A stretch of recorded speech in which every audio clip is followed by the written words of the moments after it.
ಹೇಳಿ ಅಮ್ಮ, ಎಲ್ಲಿಂದ ಫೋನ್ ಮಾಡ್ತಿರೋದು? ಸರ್ ಚಿತ್ರದುರ್ಗದಿಂದ. ಏನು ಮಾಡ್ಕೊಂಡಿರೋದಮ್ಮ? ಸರ್ ಕೆಲ್ಸಕ್ಕೆ ಹೋಗ್ತಿದ್ದೀನಿ ಸರ್, ಗಾರ್ಮೆಂಟ್ಸ್. ಓಕೆ, ಕಾರ್ಯಕ್ರಮ ನೋಡ್ತೀರಾ? ಸರ್ ನಾನು ತುಂಬಾ ದಿನ ಟ್ರೈ ಮಾಡ್ತಿದ್ದೆ ಸರ್, ಇವತ್ತು ಬಿಜಿ ಬರ್ತಿತ್ತು ಸರ್, ಇವಾಗ ಖುಷಿ ಆಯ್ತು ಸರ್. ಆ್ಯಂಡ್ ಈಗ ನೀವು ಕಾರ್ಯಕ್ರಮದಲ್ಲಿ ಮಾತಾಡ್ತಿರೋದು. ಹಾಂ ಸರ್. ಹೇಳಿ ಅಮ್ಮ, ಯಾವ ಮಾತನ್ನು ಹಂಚ್ಕೊಳ್ಬೇಕು? ಅದೇ ಸರ್, ನಾನು ಫೈನಲ್ ಇಯರ್ ಓದ್ಬೇಕಾದ್ರೆ ನನಗೆ ನಮ್ಮ ಮಾವನ ಮಗ ಪರಿಚಯ ಇದೆ ಸರ್. ಓಕೆ. ಅವರು ಒಂದೇ ಪರಿಚಯ ಆಗಿ ಇಷ್ಟ ಆಗಿ 5 ವರ್ಷ ಆಯ್ತು ಸರ್. 5 ವರ್ಷ ಆದ್ಮೇಲೆ ನಾನು ಇನ್ನೇ ಆಗ್ತೀನಿ ಅಂತ, ಮುಂದಿನ ವರ್ಷ ಆಗೋಣ, 2 ವರ್ಷ ಬಿಟ್ಟಾಗೋಣ, ಹಿಂಗಾಗೋಣ ಅಂತ ಹೇಳಿ ಆಸೆ ಕನಸು ಎಲ್ಲ ಹುಟ್ಟಿಸಿ ಕೊನೆಗೆ ಇನ್ನೇನು ನನಗೆ ಗೊತ್ತಿಲ್ಲದಂಗೆ ಹೋಗಿ ಎಂಗೇಜ್ಮೆಂಟ್ ಮಾಡ್ಕೊ ಬಂದ್ಬಿಟ್ಟೆ ಸರ್. ಈಗ ನಿಮಗೆ ಮದುವೆ ಆಗಿಲ್ವಾ? ಇಲ್ಲ ಸರ್. 26 ವರ್ಷ. ಹಾಂ ಸರ್. ನಾನು ಆಗ್ತೀನಿ ಎಷ್ಟನ್ನ ನಮಗೋಸ್ಕರ ಕಾದೆ ಸರ್, ಆಗ್ತಾನೆ ಬಿಡು ಅಂತ. ಆದ್ರೆ ನನಗೆ ಮೋಸ ಮಾಡಿದ್ರು. ಬಟ್ ನಿಮ್ಮ ಮನೆಯವ್ರಿಗೆ ಗೊತ್ತಿತ್ತಾ ನಿಮ್ಮ ಪ್ರೀತಿ ಮಾಡೋ ವಿಚಾರ? ಸರ್ ನಮ್ಮಪ್ಪ ನಮ್ಮಮ್ಮಗೆ ಗೊತ್ತಿತ್ತು ಸರ್. ಕೇಳಬೇಕಾಯ್ತು ಮತ್ತೆ. ಅಮ್ಮಗೆ ಅವರು ಆಗ್ತಾನೆ ಬಿಡು ಅಂತ ಅವ್ರಿಗೂ ಫೋನ್ ಮಾಡಿ ಹೇಳಿದ್ರು ಸರ್, ಆಗ್ತೀನಿ ಅಂತ ಹೇಳಿದ್ರು. ಮನೇಲಿ ಅವ್ರ ಮನೇಲಿ ಏನು, ನಮ್ಮ ಮನೇಲಿ ಅಂದ್ರೆ ನಾವು ಬಡವರು ಸರ್, 4 ಅಕ್ಕ ತಂಗಿಯರು, ನಾನೇ ಲಾಸ್ಟ್ ಸರ್. ಓಕೆ. ಹಂಗಾಗಿ ಬಡವರು ಸರ್. ನಂಗೂ ಒಳ್ಳೆಯವನು ಸರ್, ಅವನು ಒಳ್ಳೆ ತರನೇ ಇದ್ದ, ಅದು ಇದು ಕೊಡಿಸಿದ. ಎಷ್ಟು ವರ್ಷದ ಪ್ರೀತಿ? 5 ವರ್ಷ ಸರ್, 5-6 ವರ್ಷ ಆಯ್ತು ಸರ್, ಬಹಳ ವರ್ಷ. ನನ್ ಜೊತೆನೆ ಓಡಾಡಿ ಅಲ್ಲಿಗೆ ಹೋಗಿ ಫಿಲಮ್ಗೆಲ್ಲ ಹೋಗಿ ಎಲ್ಲ ಫೋಟೋ ಎಲ್ಲ ತೆಗ್ಸ್ಕೊಂಡು ಅದೆಲ್ಲ ಆಯ್ತು ಸರ್. ನನಗೆ ಗೊತ್ತಿಲ್ದಂಗೆ ಎಂಗೇಜ್ಮೆಂಟ್ ಮಾಡ್ಕೊಂಡು ಬಂದ್ಬಿಟ್ಟು ಸರ್. ಆ್ಯಂಡ್ 26 ವರ್ಷದವರೆಗೂ ಮದುವೆ ಆಗದೆ ಉಳಿಯೋದಿಕ್ಕೆ ಕಾರಣ? ಅವನೇ ಅವ್ರ ಮನೇಲೆ ಸರ್ ಪ್ರಾಬ್ಲಮ್ಮು. ನಮ್ ಮುಂದಿನ ವರ್ಷ ಆಗೋಣ, ಅವ್ರ ಅಣ್ಣನ್ ಮದ್ವೆ ಆಗಿತ್ತು ಸರ್, 2 ವರ್ಷಕ್ಕಿತ್ತು, ಮುಂದಿನ ವರ್ಷ ಆಗೋಣ, ಇವಾಗ ಬೇಡ, ಮುಂದಿನ ವರ್ಷ ಆಗೋಣ, ಹಂಗೆ ಮುಂದೆ ಹಾಕಿ ಅಂತ ಬಂದೆ ಸರ್. ಅವ್ರ ಮನೇಲಿ ಪ್ರಾಬ್ಲಮ್ ಸರ್, ನಮ್ಮ ಮನೇಲಿ ಏನು ಪ್ರಾಬ್ಲಮ್. ನಾನು ಅವನಿಗೋಸ್ಕರ ಕಾದಿತ್ತು, ಆಗ್ತಾನೆ ಬಿಡು, ಆಗ್ತಾನೆ ಕಾಯೋಣ, ಎಷ್ಟು ವರ್ಷ ಆಯ್ತು ಮದ್ವೆ ಆಗ್ತಾನಂತಿದ್ರೆ, ಎಷ್ಟು ವರ್ಷ ಬೇಕಾದ್ರೂ ಕಾಯೋಣ ಅಂತ ಇದ್ದು ಸರ್. ಈಗ ಆತನೇ ಮಾತು ಕೊಟ್ಟಿದ್ದಾನೆ ಅಂದಮೇಲೆ ಖಂಡಿತ ನೀವು ಈಗಲೂ ಹೋಗಿ ಕೇಳ್ಬೋದಲ್ವಾ? ಅದೇ ಸರ್, ಆಯ್ತು ಸರ್, ಅವಾಗ್ಲೇ ಮದ್ವೆ ಆಗಿದೆ ಸರ್ ಬೇರೆ ಕಡೆ. ನಾನ್ ಅದಕ್ಕೆ ಎಂಗೇಜ್ಮೆಂಟ್ ಆಯ್ತು ಸರ್, ನನಗೆ ಗೊತ್ತಿಲ್ದಂಗೆ ಆಯ್ತಾ, ಅದಕ್ಕೆ ಹೋಗಿ ಸ್ಟೇಷನ್ಗೆ ಹೋಗಿ ಹೇಳ್ಬಿಟ್ಟೆ ಸರ್. ನನ್ನಲ್ಲಿ ಮಹಿಳಾ ವಿಭಾಗ ಇರುತ್ತಲ್ಲ ಸರ್, ಅಲ್ಲಿ ಹೋಗಿ ಇನ್ಫಾರ್ಮ್ ಮಾಡಿದೆ ಸರ್. ನನ್ನ ಜೊತೆ 5 ವರ್ಷ ಮದ್ವೆ ಆಗ್ತೀನಿ ಅಂತ ಹೇಳಿ ಆಸೆ ಕನ್ಸು ಎಲ್ಲ ಅವ್ರು ನಮ್ಮ ಮನೆ 2 ದಿನ ಬರ್ತಿದ್ದೆ ಸರ್ ನಮ್ಮ ರೂಮಿಗೆ. ಆಮೇಲೆ ನಾನು ಹೋಗಿದ್ದೀನಿ ಸರ್ ಅವ್ರ ಮನೆಗೆಲ್ಲ. ಹಂಗೆಲ್ಲ ಆಗಿ ಇದ್ದು ನಾನು ಹೋಗಿ ಸ್ಟೇಷನ್ ಹತ್ರ ಎಲ್ಲ ಹೇಳ್ಬಿಟ್ಟೆ ಸರ್. ಓಕೆ. ಎಂಗೇಜ್ಮೆಂಟ್ ಆಗಿ ನನಗೆ ಬೇರೆ ಯಾರೋ ಫೋಟೋ ತೋರಿಸಿದ್ರಿ ಸರ್, ಅವಾಗ ನನಗೆ ಗೊತ್ತಾಗಿತ್ತು. ನಾನು ಇಲ್ಲ, ನಮ್ಮ ಮನೇಲಿಲ್ಲ, ಪೂಜೆ ಐತೆ, ಎಲ್ಲ ದೇವಸ್ಥಾನಕ್ಕೆ ಹೋಗಿ ಬರ್ತೀನಿ ಅಂತೇಳಿ ಎಲ್ಲ ಬಂದು 2 ದಿನ ಆದ್ಮೇಲೆ ನನಗೆ ಬೇರೆ ಯಾರು ನನಗೆ ಫೋಟೋ ಕಳಿಸಿದ್ರು ಸರ್. ಅವಾಗೆ ನನಗೆ ಗೊತ್ತಾಗಿದ್ದವನು. ಅವಾಗೆ ಸರ್, ಅವಾಗೆ ನನ್ ಸ್ವಲ್ಪ ತಡ್ಕೊಳಕ್ ಆಗಿಲ್ಲ ಸರ್. ಅದಕ್ಕೆ ಹೋಗ್ಬಿಟ್ಟೆ ಅವ್ನು ಸ್ಟೇಷನ್ ಹತ್ರ ಹಿಂಗೆಲ್ಲ ಹೇಳ್ದೆ ಸರ್. ಅವನು ಅಲ್ಲಿಗೆ ಬಂದು ನನ್ ಮೇಲೆನೆ ಸುಳ್ಳು ಹೇಳ್ಬಿಟ್ಟೆ ಸರ್. ಅದು ಏನಕ್ಕೆ ಹೇಳಿದ್ನು, ನಮ್ಮ ಮನೇಲಿ ದುಡ್ಡು ಇಲ್ಲ ಅಂತ, ನಾನ್ ಚೆನ್ನಾಗಿಲ್ಲ ಅಂತಾನೆ, ಏನು ಗೊತ್ತಿಲ್ಲ ಸರ್. ಅವ್ನಿಗೆ ಏನು ಆಸೆ ಹುಟ್ಟಿತು ಅಂತಾನೂ ಗೊತ್ತಿಲ್ಲ ಸರ್. ದುಡ್ಡು ನಮ್ಮ ಮನೇಲಿ ಯಾರು ಇಲ್ಲ, ದುಡ್ಡಿಲ್ಲ, ಹಂಗೆ ಸುಖ ಇಲ್ಲ ಅಂತ ಹೇಳಿ ಲಾಸ್ಟಿಗೆ ಅವ್ನು ಹೇಳ್ದೆ ಸರ್, ನಿನ್ ಮನೇಲಿ ಏನ್ ಸುಖ ಐತೆ ಅಂತ ಆಗ್ಬೇಕು ನಾನು, ನಿನ್ನ ಹತ್ರ ಏನ್ ಸುಖ ಐತೆ ಅಂತ ಆಗ್ಬೇಕು ನಾನು ಅಂತ ಲಾಸ್ಟಿಗೆ ಹೇಳ್ದೆ ಸರ್. ಅವ್ನು ಎಂಗೇಜ್ಮೆಂಟ್ ಬಂದ್ಮೇಲೆ ಹೇಳ್ಬಿಟ್ಟೆ ಸರ್. ಆ ಮಾತು ಕೇಳಬೇಕು, ಅದನ್ನು ಹೋಗ್ಬಿಡ್ತು ಸರ್. ಅವ್ನು ಹೀರೋ ಪ್ರೀತಿ, ಸುತ್ತಾಡ್ಬೇಕಾರೋ ಹೀರೋ ಪ್ರೀತಿ, ಲಾಸ್ಟ್ವರೆಗೂ ಕೇಳ್ಬಿಟ್ಟಲ್ಲ ಸರ್, ಬಹಳ ನೋವಾಗ್ಬಿಡ್ತು. ಬಟ್ ಅವ್ರ ತಂದೆ ತಾಯಿಗೆ ಗೊತ್ತಿಲ್ವಾ ಇದು? ಇಲ್ಲ ಸರ್, ಅವನು ಹೇಳ್ತೀನಿ, ಒಪ್ಪಿಸ್ತೀನಿ, ಒಪ್ಪಿಲ್ಲ ಅಂದ್ರೆ ಬೇರೆ ಕಡೆ ಹೋಗಿ ಆಗೋಣ, ಒಪ್ಪಿಲ್ಲ ಅಂದ್ರೆ ಎಲ್ಲಾನ ಕರ್ಕೊಂಡು ಹೋಗಿ ಹಾಕ್ತೀನಿ ಅಂತ ರೂಮ್ ನೋಡಿದೀನಿ, ಅದ್ ನೋಡಿದೀನಿ. ತಿಂಗ್ಳಿಗೇನ್ ಬೇಡ, ದಿನಗಳು 15 ದಿನ ಇರು, ಇವಾಗ ಹೋಗೋಣ, ನಾಳೆ ಹೋಗೋಣ, ಅವ್ರು ಒಪ್ಪಿಲ್ಲ ಅಂದ್ರೆ ಹಾಕ್ತೀನಿ, ಬೇರೆ ಕಡೆ ಕರ್ಕೊಂಡು ಹೋಗಿ ಹಾಕ್ತೀನಿ ಅಂತ ಹೇಳ್ತಿದ್ದೆ ಸರ್. ನಿಮ್ಗೆ ಗೊತ್ತಿಲ್ದಂಗೆ ಬಟ್ ಈ ವಿಚಾರ ಈಗ ಯಾರನ್ನ ಮದುವೆ ಆಗಿದ್ದಾನೆ ಅವ್ರಿಗೂ ಗೊತ್ತಾ? ಸರ್ ಒಂದಿನ ಮೆಸೇಜ್, ನಾನು ನಮ್ಮ ಅಮ್ಮಂಗ್ ಹುಷಾರಿಲ್ಲ, ಹಾಸ್ಪಿಟ್ಲಿಗೆ ಹೋಗಕ್ಕೆ 2 ದಿನ ಮೆಸೇಜ್ ಮಾಡಿಲ್ಲ ಅಂತ ಹೇಳಿದ್ದೆ ಸರ್. ಅದಕ್ಕೆ ನಾನು ನೆಕ್ಸ್ಟ್ ದಿನ ಸಂಡೇ ಇತ್ತು ಸರ್, ಅವ್ರ ಮನೆಗೆ ಹೋಗಿದ್ದೆ ಸರ್. ಅವ್ನು ನಾ ಮೆಸೇಜ್ ಮಾಡಿದೆ ಏನಾಯ್ತು ಎಲ್ಲಿದ್ಯಾ ಅಂತ. ಆ ಹುಡ್ಗಿ ನೋಡಿ ನನಗೆ ಫೋನ್ ಮಾಡಿದ್ಲು ಸರ್. ಫೋನ್ ಮಾಡಿ ಹೇಳಿದ್ಲು ನನ್ಗೆ ಅವಾಗ ಗೊತ್ತಾಯ್ತು ಸರ್ ಆ ಹುಡ್ಗಿ ಮನೆಗೆ ಹೋಗಿದ್ದಾನೆ ಅಂತ. ಅವಾಗ ನೀನ್ ಮಾತಾಡಿಲ್ಲ ಅಂದ್ರೆ ನಾನು ಕಂಪ್ಲೇಂಟ್ ಕೊಡ್ತೀನಿ ಅಂದ್ಲು. ನಾನು ಇರೋ ವಿಚಾರ ಎಲ್ಲ ಹೇಳ್ದೆ, ಆದ್ರೆ ಅವ್ರು ನಂಬಿಲ್ಲ ಸರ್. ಅವ್ನು ಎಲ್ಲರಿಗೂ ಹೇಳಿ ಅವ್ರಿಗೆ ಮುಂಚೆನೆ ನಂಬಿಸಿದ್ದೆ ಸರ್. ಯಾಕಂದ್ರೆ ನಾವು ಬಡವರು, ಅವ್ರು ಹೇಳಿದ್ದೆಲ್ಲ ನಂಬಿದ್ರು, ಯಾರ ಹತ್ರನು ಹೇಳಿದ್ರು ನಾವು ನಂಬೋ ಪರಿಸ್ಥಿತಿಲಿ ನಾವಿಲ್ಲ. ನಾವು ದುಡ್ಡು ಇಲ್ದವ್ರು, ಅವ್ನ ಹಿಂದೆನೆ ಬಿದ್ದಿದ್ವಿ ಅಂತಾನೆ ಎಲ್ಲರ ಮುಂದೆನೆ ಹೇಳ್ಬಿಟ್ಟಿದ್ವಿ ಸರ್ ಆಗ್ಲೇ. ಓಕೆ ಅಮ್ಮ, ಈಗ ನಿಮಗೆ ದುಃಖ ಕೇಳಿಸ್ಕೊಳಮ್ಮ. ಅವ್ರ ತಾಯಿನೂ ನಂಬಿಲ್ಲ ಸರ್. ನಾವೆಲ್ಲ ಇಷ್ಟಪಟ್ಟಿದ್ವಿ, ಎಲ್ಲ ಮೀಟ್ ಆಗಿದ್ವಿ ಅಂತ ಎಲ್ಲ ಹೇಳಿದ್ರು ಅವ್ರ ತಾಯಿನೂ ನಂಬಿಲ್ಲ. ಅವ್ರ ಎಂಗೇಜ್ಮೆಂಟ್ ಆಗಿತ್ತು ಸರ್, 1.5 ತಿಂಗಳು ಗ್ಯಾಪ್ ಇತ್ತು, ಆದ್ರೂ ಆಗ್ತಾನೆ ಅಂತ ಟ್ರೈ ಮಾಡಿದೆ. ಅವರು ನಂಬಿಲ್ಲ, ಯಾರು ಒಪ್ಪಿಲ್ಲ ಸರ್. ನನ್ ಮಾತ್ನ ಯಾರು ಒಪ್ಪಿಲ್ಲ, ಯಾಕಂದ್ರೆ ನಾವ್ ಬಿಡೋರು ಏನ್ ಹೇಳಿದ್ರು ಏನು ಇಲ್ದಾರು ಅದಕ್ಕೆ ಹಿಂದೆ ಬಿಡ್ತಾರೆ ಅಂತ ಎಲ್ಲರೂ ಹಂಗೆ ಅನ್ಕೊತಿದ್ರೇನು. ಮತ್ ನಿಮ್ಮ ಹತ್ರ ಸಾಕ್ಷಿ ಇತ್ತಲ್ವಾ? ಸಾಕ್ಷಿ ಇದ್ರು ಅವ್ರಿಗೆಲ್ಲರೂ ಇತ್ತು, ಆದ್ರೂ ತೋರ್ಸಿದ್ರು ಅವ್ರಿಗೆ ಮಹಿಳಾ ವಿಭಾಗದವ್ರಿಗೆ ಅಮೌಂಟ್ ಕೊಟ್ಟು ಅವ್ರ ಮನೆ ಕಡೆ ಅಣ್ಣರು ಅದನ್ನ ಇಲ್ಲ ಬಿಟ್ಬಿಡಮ್ಮ ನೀನು ಒಂದ್ಸರಿ ಇಲ್ಲ ಅಂತ ಹೇಳಿ ಅವ್ರೇ ನಂಗೆ ಹೇಳ್ಬಿಟ್ಟು ಸರ್. ಆದ್ರೆ ಹೋರಾಡಕ್ ಆಗ್ಲಿಲ್ಲ ಸರ್. ಇವಾಗ್ಲೂ ನನ್ಗೆ ಅಲ್ಲಿ ಅವ್ರು ನಮ್ಮ ಅಕ್ಕನ ಅದೇ ಊರಿಗೆ ಸರ್ ಕೊಟ್ಟಿರೋದು. ನಮ್ಮ ಅಕ್ಕಂದು ನಮ್ಮ ಮಾಮರು ಎಲ್ಲರೂ ನನ್ ಮೇಲೆ ತುಂಬಾ ನಂಬಿಕೆ ಇಟ್ಟಿದ್ರು ಸರ್. ನಾನು ಈಗ ಎಲ್ಲರೂ ಮರೆಯೋದನ್ನ ತೆಗ್ದ್ಬಿಟ್ಟಿದ್ದೀನಿ. ನನ್ನ ಯಾರು ಸೇರಲ್ಲ ಸರ್. ಇವಾಗ ಯಾರಿಗೂ ಬೇಕಾಗಿಲ್ಲ, ಯಾರು ನನ್ನ ಮಾಡ್ಕೊಳ್ಳಲ್ಲ ಸರ್. ಇವಾಗ ಮದ್ವೆನು ಸ್ಟೇಷನ್ ಹತ್ರ ಹೋಗ್ಬಂದಿರೋ ಯಾರು ಇಷ್ಟ ಪಡ್ತೀರ ಸರ್?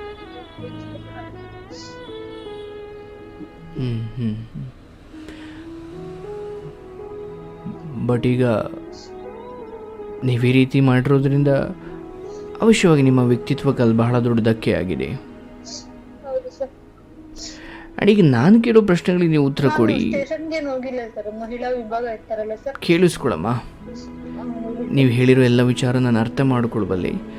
ಅಂಡ್ ಒಂದು ಹೆಣ್ಣಾಗಿ ನಿಮ್ಮ ಕಣ್ಣೀರನ್ನು ನಾನು ಅರ್ಥ ಮಾಡಿಕೊಳ್ಬಲ್ಲೆ. ಆದರೆ ಕೆಲವೊಂದು ಮಿತಿಯನ್ನು ನೀನು ಮೀರು ಹೋಗ್ಬಿಟ್ಟಿದೆ ಅಂತ ನಿನ್ಗೆ ಅನಿಸ್ತಾ ಇಲ್ವಾ?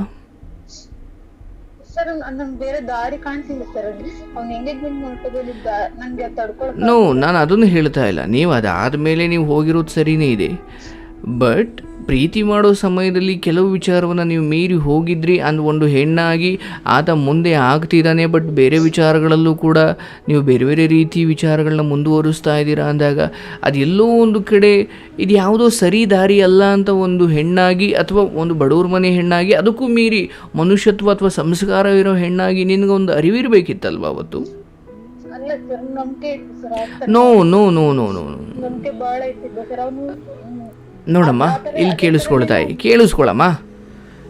ನಿಮ್ಮ ಹತ್ರ ನಿಮ್ಮನ್ನು ನೀವು ಸರಿ ಅಂತ ಹೇಳ್ಕೊಳ್ಳೋದಕ್ಕೆ 1000 ಉತ್ತರ ಇದಾವೆ ನಿಮ್ಮ ಹತ್ರ, ನನಗೆ ಗೊತ್ತು. ಆ್ಯಂಡ್ ನಾನು ನಿಮ್ಮ ಕಣ್ಣೀರಿಗೆ ನಾನು ಬೆಲೆ ಕೊಡ್ತೀನಿ ತಾಯಿ. ಆದರೆ ಪ್ರೀತಿ ಮಾಡೋ ಸಮಯದಲ್ಲೂ ಕೂಡ ಒಂದಷ್ಟು ಮಿತಿಗಳಿರ್ತವೆ. ಅಥವಾ ನಾವು ಮುಂದೆ ಆಗ್ತಾನೆ ಇದ್ದಾನೆ, ನಾನು 1 ತಿಂಗಳು ಕೊಡು, 2 ತಿಂಗಳು ಕೊಡು, ಹಿಂಗೆ 3 ವರ್ಷ ಆಯಿತು, 4 ವರ್ಷ ಆಯಿತು, ಇಂಥದ್ದೇನೂ ನಡೀತಾ ಇದೆ ಎಂದಾಗ ನಿನಗೆ ಕನಿಷ್ಠ ಪಕ್ಷ ನಿನ್ನ ಬದುಕನ್ನು ರಕ್ಷಣೆ ಮಾಡ್ಕೊಳ್ಳಿಕ್ಕಾಗಲಿಲ್ವಲ್ಲ, ಆ ದುಃಖ ನನಗೆ ಕಾಡ್ತಾ ಇದೆ ಇವತ್ತು. ನೀವು ಹೇಳ್ತೀರ ನಂಬಿಕೆಯನ್ನು ಹೆಸರಿನ ಮೇಲೆ ಇನ್ನೊಬ್ಬರು ಬದುಕನ್ನು ಅಬ್ಬಬ್ಬ ಅಂದ್ರೆ ಉದ್ಧಾರ ಮಾಡಿ. ಅಮ್ಮ, ನಂಬಿಕೆಯನ್ನು ಹೆಸರು ಮೇಲೆ ನಿಮ್ಮ ಬದುಕನ್ನು ನೀವು ಹಾಳು ಮಾಡ್ಕೊಳ್ಳೋಷ್ಟು ದಡ್ರೆ ಯಾಕಾದ್ರಿ? 1 ತಿಂಗಳು ಓಕೆ, 2 ತಿಂಗಳು ಓಕೆ, ಅಥವಾ 1 ವರ್ಷ ಓಕೆ ಅಮ್ಮ. ಬಟ್ ಇವತ್ತು ನೀವು ಒಂದು ಹೆಣ್ಮಗಳಾಗಿ 26 ವರ್ಷ, ಕನಿಷ್ಠ ಪಕ್ಷ ನಿಮ್ಮ ಪ್ರೀತಿ 22-23 ವಯಸ್ಸಲ್ಲಿ ಶುರು ಆಯ್ತಾ? ಬಟ್ 26 ವರ್ಷದ ಬರೋವರೆಗೂ ನಿನ್ನ ಆತ ಯಾಮಾರಿಸ್ತಾನೆ ಬಂದಿದ್ದಾನೆ. ಅಲ್ಲಿ ಆತ ಬುದ್ಧಿವಂತ ಅಂತ ಹೇಳಲಿಕ್ಕೂ ಅಥವಾ ಮೋಸ ಮಾಡ್ದ ಅನ್ನೋದಕ್ಕಿಂತ ನೀವು ಮೋಸ ಹೋದ್ರಿ. ಆ್ಯಂಡ್ ನೋಡಿ ಅಮ್ಮ, ಇವತ್ತು ನಿಮಗಿರೋ ಪರಿಸ್ಥಿತಿ ಬಗ್ಗೆ ನನಗೆ ಖಂಡಿತ ಅನುಕಂಪ ಇದೆ. ಆ್ಯಂಡ್ ಇದಾಗಿಯೂ ಹೇಳಬಲ್ಲೆ, ನೀವು ಸಮಾಜದ ದೃಷ್ಟಿಯಲ್ಲಿ, ನಿಮ್ಮ ಮನೆಯವರ ದೃಷ್ಟಿಯಲ್ಲಿ ಬಹುಶಃ ನಿಮ್ಮ ಕೆಲಸದಿಂದ ಅವ್ರ ತಲೆ ಬಗ್ಸೋ ಥರ ಆಗಿರೋದ್ರಿಂದ ಅವ್ರು ನಿಮ್ಮನ್ನು ದ್ವೇಷ ಮಾಡ್ತಾರೆ. ಆದರೆ ನೀನೊಂದು ಹೆಣ್ಮಗಳಾಗಿ ಅಥವಾ ನೀನೊಂದು ಹೆಣ್ಣಾಗಿ ಅದಕ್ಕೂ ಮೀರಿ ಒಬ್ಬ ಮನುಷ್ಯನಾಗಿ ಖಂಡಿತ ಸಾಯೋ ನಿರ್ಧಾರ ಮಾಡಬೇಡ. ಆ್ಯಂಡ್ ಇನ್ನೊಂದು ಹೇಳಬೇಕಂದ್ರೆ, ಇಂಥವನು ನನಗೆ ಬದುಕಿರೋಕೆ ಇಷ್ಟ ಇಲ್ಲ ಸರ್. ಸತ್ತೋಗ್ಬಿಡು ಅಲ್ಲ ಕೇಳಮ್ಮ ಸರ್ ಬೆಂಗಳೂರಲ್ಲಿ. ನಿನ್ನನ್ನು ಆತ ಅರಸಿ ಬಂದಿದ್ದು ಅಥವಾ ಇವತ್ತು ಆತ ನೀನು ಬೇಡ ಅಂತ ಹೇಳಲಿಕ್ಕೆ ಅವನು ಎಂತಹ ಕಾರಣ ಹೇಳ್ದ ಅಂದರೆ ನೀನು ನಂಬ್ಕೊಂಡು ಬಂದರೆ ನನಗೇನು ಸುಖ ಸಿಗುತ್ತೆ. ಆ್ಯಂಡ್ ಇಂಥವ್ರನ್ನು ನೀನು ಈ ಕ್ಷಣನೂ ಬಯಸೋದು ತಪ್ಪಾಗ್ಬಿಡುತ್ತೆ. ಯಾಕಂದರೆ ಸರಿ ಆಯಿತು, ನಾನು ಎಂಗೇಜ್ಮೆಂಟ್ ಆಗಿರೋ ಹುಡುಗಿಯನ್ನು ಬಿಟ್ಟು ನಿನ್ನ ಹತ್ರ ಅಥವಾ ನಿನ್ನನ್ನು ಮದುವೆ ಆಗ್ತೀನಿ ಅಂದರೂ ಈಗ ನೀನು ಒಪ್ಕೊಳ್ಬಾರ್ದು. ಅಷ್ಟು ನೀನು ಗಟ್ಟಿಗಿತ್ತಿ ಆಗಬೇಕು. ಯಾಕಂದರೆ ಆತ ಬಣ್ಣವನ್ನು ಪೊಲೀಸ್ ಸ್ಟೇಷನಲ್ಲಿ ತೋರಿಸ್ಬಿಟ್ಟ. ಆ್ಯಂಡ್ ನಿನ್ನ ನಂಬ್ಕೊಂಡ್ರೆ ನನಗೆ ಏನು ಸಿಗುತ್ತೆ ಅನ್ನೋ ಭಾವನೆಯಲ್ಲಿ ಬಂದಿದ್ದಾನೆ ಅಂದರೆ ಪ್ರೀತಿಗೂ ಮೀರಿ ಆತ ಏನೋ ಬಯಸ್ತಾ ಇದ್ದಾನೆ. ಹೌದಲ್ವಾ? ಹೌದು ಸರ್, ಅವಾಗಲೇ ಅರ್ಥ ಆಗೋಗ್ಬಿಡ್ತು ನನಗೆ. ನಾನು ಹೇಳ್ತಾ ಇರೋದು ಇದನ್ನು ಮಾತ್ರ ತಾಯಿ. ಇದೇನು ಸೋನು ಸರ್, ನಾನು ನೋವಲ್ಲಿದ್ದೀನಿ, ನನಗೆ ಮತ್ತೆ ನನ್ನ ತಪ್ಪನ್ನು ನೆನಪು ಮಾಡ್ತಾರೆ. ಯಾಕಂದರೆ ನಾನೀಗ ಅದನ್ನು ಮಾಡದೆ ಹೋದರೆ ನಿನ್ನ ಆತ್ಮ ಅವ್ರು ಯಾರೋ ಇಂದ ನನ್ನ ಬದುಕು ಹಾಳಾಯಿತು ಅನ್ನೋದನ್ನೇ ನಂಬುತ್ತೆ.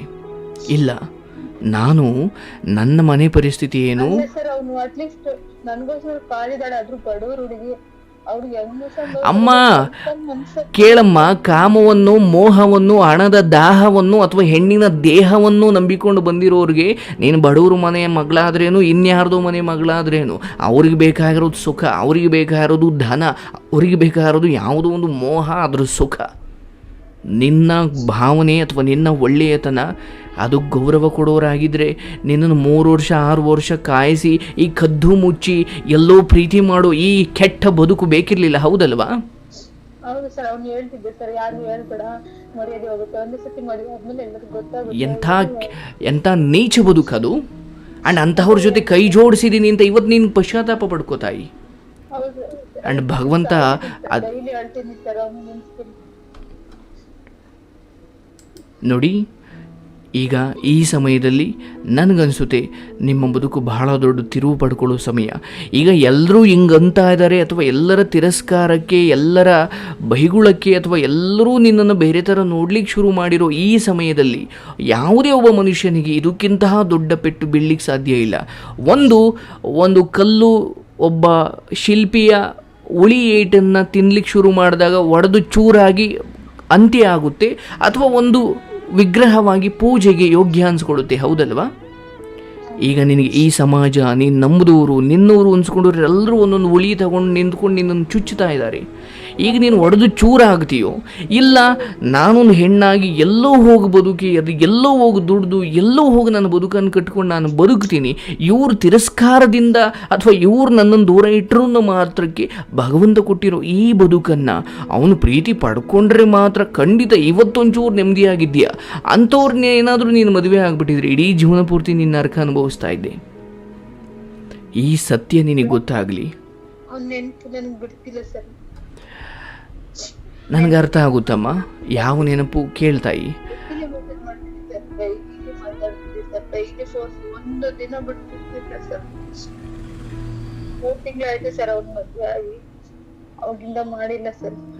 ನೋಡಮ್ಮ, ನಾನು ಹೇಳೋ ಪ್ರಶ್ನೆಗೆ ಉತ್ತರ ಕೊಡು. ನಿನಗೆ ನಾಳೆ ನಿನ್ನ ಬದುಕು ಚೆನ್ನಾಗಿರ್ಬೇಕು ಬೇಡವೋ? ಹೇಳಮ್ಮ.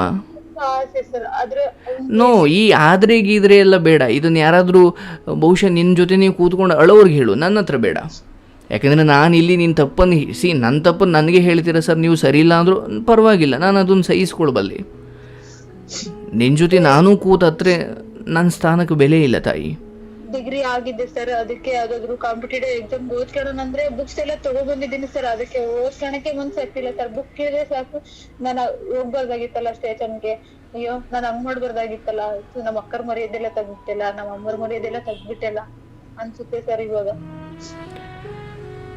ನನ್ನ ಮಾತು ಕೇಳು, ಸರಿಯಾಗಿ ಜೀವನವನ್ನು ಅರ್ಥ ಮಾಡ್ಕೊ.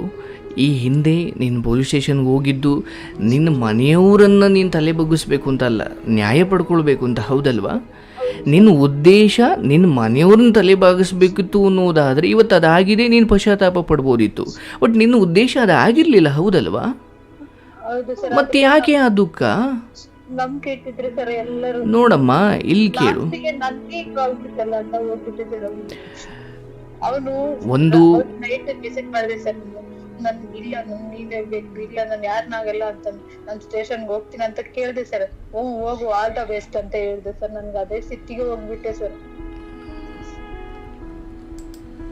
ನೋಡಮ್ಮ, ನನ್ನ ಮಾತು ನಿನಗೆ ಅರ್ಥ ಆಗುತ್ತಿಲ್ಲ. I am sorry. ಬಹುಶಃ ನೀನು ಅದನ್ನೇ ಸತ್ಯ ಅಂದ್ಕೊಳ್ಳೋದಾದರೆ ನಾನು ನಿನ್ನ ತಡೆಯೋದಕ್ಕೆ ತಯಾರಿಲ್ಲ. ಆದರೆ ಒಂದು ಸತ್ಯ, ಎಲ್ಲ ವಿಷವನ್ನು ಅಥವಾ ಎಲ್ಲ ಆ್ಯಸಿಡನ್ನು ಯಾರೋ ನಿಮ್ಮನ್ನು ಸುರ್ಕೊಳ್ಳಿ ಅಂತ ಯಾರೂ ನಿಮಗೆ ಹೇಳಿರಲಿಲ್ಲ. ನಿಮಗೆ ಅದು ಇಷ್ಟ ಆಯಿತು, ಹೋಗಿ ಸುರ್ಕೊಂಡ್ರಿ. ಈಗ ಅದು ನಿಮ್ಮ ಥರನೇ ಇದ್ದಿದ್ರೆ ನಿಮ್ಗೆ ಅದೊಂದು ಸಮಸ್ಯೆ ಅಲ್ಲ. ಬಟ್ ಈಗ ಅದು ನಿಮ್ಮ ಪರ ಇಲ್ಲ ಅನ್ನೋದೇ ನಿಮಗೆ ಸಮಸ್ಯೆ. ಬಟ್ ನಾನು ಸುರ್ಕೊಂಡೆ ಅನ್ನೋ ಕನಿಷ್ಠ ಪ್ರಜ್ಞೆನೂ ನಿಮಗಿಲ್ಲ. ನೀವು ಇನ್ನೂ ಏನೋ ಮಾಡಿಕೊಂಡು ಏನೋ ದೂಷಣೆ ಮಾಡ್ಕೊಂಡು ಕೂತಿದ್ದೀರಾ ಅನ್ನೋದಾದರೆ ನಾನು ಅದನ್ನು ತಡೆಯೋಕೆ ತಯಾರಿಲ್ಲ. ನಿಮ್ಮಿಂದಲೇ ಮಾಡ್ಕೊಂಡಿರೋದು ಅಥವಾ ನೀವೇ ಇದಕ್ಕೆ ಕಾರಣ ಅನ್ನೋದನ್ನು ನೀವು ಒಪ್ಕೊಳ್ಳದೆ ಹೋದರೆ ನಾನಿಲ್ಲಿ ವಾದಕ್ಕೆ ಕೂರ್ಲಿಕ್ಕೆ ನಾನಿಲ್ಲಿ ಬಂದಿಲ್ಲ. ಆ್ಯಂಡ್ ನಿಮ್ಮಷ್ಟು ಜ್ಞಾನಿನೂ ನಾನು ಅಲ್ಲದೆ ಇರ್ಬೋದು. ನಾನು ಅದ್ರ ಕಡೆ ತಲೆ ಹಾಕ್ಲಿಕ್ಕೆ ನಾನು ಇಷ್ಟಪಡಲ್ಲ. ನೀವು ಓದಿದ್ದೀನಿ ಅಂತೀರಾ, ಆ್ಯಂಡ್ ಹಾಗಿರೋದು ಹಾಗೋಯಿತು. ಆ್ಯಂಡ್ ಈಗ ಅವನು ಒಪ್ಕೊಂಡ್ರು ಒಪ್ಕೊಳ್ಳದೆ ಹೋದರು, ಅಂಥವನಿಂದ ನಾನು ಪಾರಾದೆ ಅನ್ನೋ ಒಂದು ಪುಣ್ಯ ಅಥವಾ ಅಂತಹದ್ದೊಂದು ಭಗವಂತ ನನ್ನನ್ನು ಅಂತಹ ದುಷ್ಟರಿಂದ ಪಾರು ಮಾಡ್ದ ಅನ್ನೋದಾದರೂ ನಿಮಗೆ ಅರ್ಥ ಆದರೆ ಅಟ್ಲೀಸ್ಟ್ ಮುಂದಿನ ಬದುಕನ್ನಾದರೂ ಕಟ್ಕೊಳ್ಳಿ. ಈಗ ನಿಮ್ಮ ಮನೆಯವರು ಈಗ ಯಾಕಂದರೆ ನೀವು ಮಾಡಿರೋದೇ ಅಂಥ ಕೆಲಸ ಆಗಿರೋದ್ರಿಂದ ನಿಮ್ಮ ಮನೆಯವರು ಸಹಜವಾಗಿ ನಿಮಗೇನು ಸನ್ಮಾನನ ಮಾಡ್ತಾರೆ. ಯಾಕಂದರೆ ಇಲ್ಲಿ ಎಲ್ಲರೂ ಅವರವ್ರ ಗೌರವವನ್ನು ಉಳಿಸ್ಕೊಂಡು ಬದುಕಿರ್ತಾರೆ, ಹೌದಲ್ವಾ? ಹೌದು ಸರ್. ಆ್ಯಂಡ್ ಮುಂದೆ ಹಿಂಗೆ ಇರೋದಿಲ್ಲ. ನೀನು ಏನೋ ಮಾಡ್ತೀಯ, ಯಾಕಂದರೆ ಬದುಕು ಮಾಡಿಸುತ್ತಾಯಿ. ಈಗ ಒಂದು ಪುಟ್ಟ ಮಗು ತಗೋ, ತಂದೆ ತಾಯಿ ಸತ್ತು ಹೋಗಿರ್ತಾರೆ. ಆ ಪುಟ್ಟ ಮಗುವಿಗೆ ಅನ್ನ ಬೇಕು ಅಂತ ಅನ್ನ ಬೇಡೋದು ಹೆಂಗೆ ಅಂತ ಅವ್ರಿಗೆ ಸ್ಕೂಲಲ್ಲಿ ಟ್ರೈನಿಂಗ್ ಕೊಡೋದೇನು ಬೇಕಿಲ್ಲ. ಹೊಟ್ಟೆ ಹಸಿವು ಶುರುವಾದಾಗ ಅವ್ರು ಬೇಡ್ಲಿಕ್ಕೆ ಶುರು ಮಾಡ್ತಾರೆ, ಹೌದಲ್ವಾ? ಮಕ್ಕಳಿಗೇನು ಹೇಳ್ಕೊಡ್ಬೇಕಾ? ಹಿಂಗೆ ಕೈ ಮುಂದೆ ಮಾಡಿ ಹಿಂಗೆ ಅಮ್ಮ ತಾಯಿ ಅಂತ ಬೇಡು ಅಂತ ಪ್ರಾಕ್ಟೀಸ್ ಕೊಡಬೇಕಾ ಅವ್ರಿಗೆ? ಹಸಿವು ಎಲ್ಲವನ್ನ ಮಾಡಿಸುತ್ತೆ. ಈಗ ಮುಂದೆ ಅದೇ ಥರ ಇವತ್ತು ನೀನು ನನ್ನ ಮಾತಿಂದ ಅಥವಾ ಬದುಕನ್ನು ಅರ್ಥ ಮಾಡಿಕೊಂಡು ಆಗಿ ಹೋಗಿರೋದನ್ನು ಬಿಟ್ಟು ಭಗವಂತ ಆಗಿದ್ದೆಲ್ಲ ಒಳ್ಳೆಯದಕ್ಕೆ ಅಂಥ ದುಷ್ಟರಿಂದ ನನ್ನನ್ನು ಕಾಪಾಡದೆ ನನ್ನ ಮನೆಯವರು ಈ ಥರ ತಿರಸ್ಕಾರ ಮಾಡಿದ್ರಿಂದಲೇ ನಾನೊಂದು ಕೆಲಸ ಹುಡ್ಕೊಳ್ತೀನಿ, ನಾನು ದುಡಿತೀನಿ, ಆ್ಯಂಡ್ ಯಾರು ಮಾತಾಡಿಸದೇ ಇದ್ದರೂ ಕೂಡ ನಾನು ಬದುಕನ್ನು ನಾನು ಕಟ್ಕೊಳ್ತೀನಿ. ಇದೆಲ್ಲವೂ ಕಾರಣ ಆಗಿದ್ದು ಅಂತಹದ್ದೊಂದು ಕಷ್ಟ ಅಥವಾ ಅಂತಹದ್ದೊಂದು ನಂಬಿಕೆ ಮೋಸ ಆಗಿದ್ದರಿಂದಲೇ ಇದರಿಂದ ನಾನು ಬದುಕನ್ನು ಕಟ್ಕೊಳ್ತೀನಿ ಅನ್ನೋ ಒಂದು ಕನಿಷ್ಠ ಈ ದಿಟ್ಟತನವನ್ನು ತೋರದೆ ಹೋದರೆ ಅವನಂಗೆ ಮಾಡ್ದ ಮರೆಯೋಕ್ಕಾಗ್ತಿಲ್ಲ, ಬುಕ್ ತಂದಿದ್ದೀನಿ ಓದೋಕ್ಕಾಗ್ತಾ ಇಲ್ಲ, ಕೆಲಸ ಮಾಡಬೇಕು ಕೆಲಸ ಮಾಡಲಿಕ್ಕಾಗ್ತಾ ಇಲ್ಲ. ಬದುಕು ಆ ರೀತಿ ಇಲ್ಲಮ್ಮ. ಆ್ಯಂಡ್ ಇವತ್ತು ನಿನಗೆ ಹಸಿವಿರೋದಾದರೆ ಹೇಗೆ ಆ ಮಕ್ಕಳಿಗೆ ಭಿಕ್ಷೆ ಬೇಡೋದನ್ನು ಪ್ರಾಕ್ಟೀಸ್ ಕೊಡಬೇಕಾಗಿಲ್ವೋ ಅದೇ ಥರ ನಿನ್ನ ಅನ್ನವನ್ನು ಉಡಿಸ್ಕೊಳ್ಳೋ ಒಂದು ದಿನ ಇವತ್ತಾದರೆ ಅಟ್ಲೀಸ್ಟ್ ಒಂಚೂರು ಆರೋಗ್ಯ ಇದೆ, ಅಟ್ಲೀಸ್ಟ್ ಎಲ್ಲಿಗಾದರೂ ನಡ್ಕೊಂಡು ಹೋಗಲಿಕ್ಕೆ ದೇಹ ಸ್ಪಂದಿಸ್ತಾ ಇದೆ, ಎಲ್ಲೋ ಹೋಗಿ ನಿನ್ನ ಅನ್ನ ನೀನು ದುಡ್ಕೊಳ್ಳೋದಕ್ಕೆ ಅಥವಾ ಎಲ್ಲೋ ಹೋಗಿ ಮತ್ತೆ ಕಳೆದುಕೊಂಡಿರುವ ನಂಬಿಕೆಯನ್ನು ಗಳಿಸಿಕೊಳ್ಳೋದಕ್ಕೆ ದೇಹದಲ್ಲಿ ಶಕ್ತಿ ಇದೆ. ಆ್ಯಂಡ್ ಈ ಥರ ಕೊರಗೋದ್ರಿಂದ ಇರುವ ನೆಮ್ಮದಿ ಅಥವಾ ಇರುವ ಆ ದೇಹದ ಶಕ್ತಿಯನ್ನು ಉತ್ಸಾಹವನ್ನು ಕಳ್ಕೊಳ್ತೀಯ. ಇವತ್ತು ಅಟ್ಲೀಸ್ಟ್ ಒಂಚೂರು ಓಡಾಡ್ತಿದೆಯಾ ಅನ್ನೋ ಕಾರಣಕ್ಕಾದರೂ ಮನೆಯವರು ಒಂಚೂರು ಗೌರವ ಕೊಡ್ತಾರೆ ಅಥವಾ ಈ ಪ್ರಕೃತಿ ನಿನ್ನನ್ನು ಒಂಚೂರು ರಕ್ಷಣೆ ಮಾಡ್ತಾ ಇದೆ. ನೀನು ಕೊರ್ಕೊಂಡು ನಿನ್ನ ದೇಹವನ್ನು ನೀನು ಅತ್ಯಂತ ಬಲಹೀನ ಮಾಡಿಕೊಂಡ್ರೆ ಸುಮ್ಮನೆ ಯೋಚನೆ ಮಾಡು. ಈ ಪರಿಸ್ಥಿತಿಯಲ್ಲೇ ನಿನ್ನನ್ನು ಯಾರೂ ಮಾತಾಡಿಸ್ತಾ ಇಲ್ಲ, ಏನೋ ಒಂದು ಕಾಯಿಲೆ ಬತ್ತು, ಈ ಥರ ಕೊರಗಿ ಯಾವುದೋ ದುಷ್ಟಶಕ್ತಿ ನಿನ್ನನ್ನು ಆಕ್ರಮಣ ಮಾಡ್ತು. ಹೆಂಗಿರ್ಬೋದು ನಿನ್ನ ಪರಿಸ್ಥಿತಿ? ಎಚ್ಚೆತ್ಕೋ, ನಿನ್ನ ಕಣ್ಣೀರನ್ನು ನೀನೇ ಒರೆಸ್ಕೋ. ಇಲ್ಲಿ ಒಬ್ಬ ಸೋನುವಾಗಿ ನಾನು ನಿನ್ನ ತಪ್ಪನ್ನು ತಿಳಿಸಿ ಹೇಳೋದೇ ನನ್ನ ಕೆಲಸ, ಮತ್ತು ಆ ತಪ್ಪಿನಿಂದ ಮತ್ತೆ ಆ ರೀತಿ ಆಗದಾಗಿ ನೀನು ತಯಾರು ಮಾಡೋದು ನನ್ನ ಕೆಲಸವೇ ಹೊರತು ನೀನು ದೂಷಣೆ ಮಾಡ್ತಾ ಇದೀಯ, ನಾನು ಊಕಣಮ್ಮ ನೀನು ಹೇಳ್ತಿರೋದೇ ಸರಿ ಅಂದ್ಕೊಂಡು ನಾನು ಕೂತ್ಕೊಳ್ಳಿಕ್ಕೆ ನಾನು ಇಲ್ಲಿ ಬಂದಿಲ್ಲ. ಆ್ಯಂಡ್ ಬಹುಶಃ ನನ್ನ ಮಾತು ನಿನಗೆ ಕಹಿ ಅನಿಸ್ಬೋದು ತಾಯಿ, ಬಟ್ ನಿನಗೆ ಜ್ಞಾನ ಇದೆ, ನಿನಗೆ ತಿಳುವಳಿಕೆ ಇದೆ, ಆ್ಯಂಡ್ ಅಂತಹದ್ದೊಂದು ನೋವಿನ ಅನುಭವ ಕೂಡ ಈಗ ಆಗಿದೆ. ಎಚ್ಚೆತ್ಕೋ. ನಿನ್ನ ಮನೆಯವರು ನಿನ್ನ ಬಗ್ಗೆ ಏನು ಮಾತಾಡ್ಕೊಳ್ತಿದ್ದಾರೆ, ಸುಮ್ಮನೆ ಯಾರೂ ಮಾತಾಡ್ಕೊಳ್ತಿಲ್ಲ, ಅಂಥದ್ದೇನೋ ನಿನ್ನಿಂದ ಆಗಿದೆ, ಹೌದಲ್ವಾ? ಹೌದು ಸರ್. ಜನ ಎಲ್ಲ ಆಡ್ಕೊಂತಾರೆ ಸರ್, ಈ ಹುಡುಗಿ ಓದಿದ್ಲು, ಏನು ಕೆಲಸ ತಗೊಂಡಿಲ್ಲ ಅಥವಾ ಪ್ರೀತಿ ಉಳಿಸ್ಕೊಂಡಿಲ್ಲ, ಈ ಹುಡುಗಿ ಸರಿಲ್ಲ, ಈ ಹುಡುಗಿ ರೀತಿ ಸರಿಲ್ಲ ಅಂತ ಜನ ಎಲ್ಲ ಆಡ್ಕೊಂತಾರೆ ಸರ್. ನೋಡಿ ಅಮ್ಮ, ಕದ್ದು ಮುಚ್ಚಿ ಮಾಡುವ ಆ್ಯಂಡ್ ನಿಮ್ಮ ಆತ್ಮಸಾಕ್ಷಿಗೂ ಗೊತ್ತಿತ್ತು ಇದು ಯಾವುದೂ ಸರಿ ಹೋಗ್ತಾ ಇಲ್ಲ, ಅಥವಾ ಅವನು ಮುಂದೂಡ್ದಾಗೆಲ್ಲ ನಿನಗೂ ಒಂದು ಮನಸ್ಸಲ್ಲಿ ಯೋಚನೆ ಬರ್ತಿತ್ತು ಇದು ಯಾವುದೂ ಮುಂದೆ ಸರಿ ಹೋಗಲ್ಲ ಅಂತ.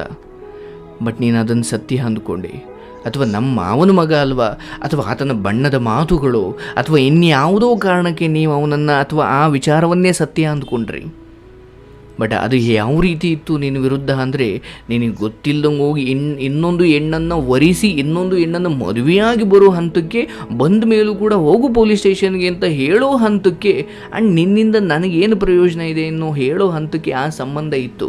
ಆ್ಯಂಡ್ ಆ 4-5 ವರ್ಷದಲ್ಲಿ ನೀನು ಕೇವಲ ಆಚೆಗಿನ ಮಾತನ್ನು ನೋಡಿದೆ ಹೊರತು ಒಳಗಿನ ಗುಣವನ್ನು ತಿಳ್ಕೊಳ್ಳೋ ಪ್ರಯತ್ನ ಮಾಡಲೇ ಇಲ್ಲ. ಆ್ಯಂಡ್ ಮಾಡುವಂತಹ ಪರಿಸ್ಥಿತಿ ಕೂಡ ನಿನಗೆ ಬಂದಿರಲಿಲ್ಲ ಅಂತ ನಾನು ಭಾವಿಸ್ತೀನಿ. ಅವನು ಎಲ್ಲ ಸೀರೆಗಳು, ಅವನು ಗುಂಡು ಡ್ರಾಪ್ಸ್, ಗೋಲ್ಡ್, ಚೈನಾ ಕಡ್ಗ ಎಲ್ಲ ಕೊಡ್ಸಿದ್ದೆ ಸರ್. ಮದ್ವೆ ಆಗ್ತೀನಿ ನಿಮ್ಮ ರೀತಿ ಯಾವ ಹೆಣ್ಮಕ್ಳು ನಿರ್ಧಾರವನ್ನು ತಗೊಳ್ಳದೇ ಇರಲಿ. ನಿಮ್ಮನೆ ಗುಡಿಸ್ಲೇ ಆಗಿರ್ಬೋದು ತಾಯಿ, ನಿನಗೊಂದು ಆತ್ಮಾಭಿಮಾನ ಇದೆ. ಎಲ್ಲೋ ಸಂದಿಲಿ ಪ್ರೀತಿ ಮಾಡುವಂತಹ ಬದುಕು ನಿಮ್ಮದಾಗಬಾರ್ದು.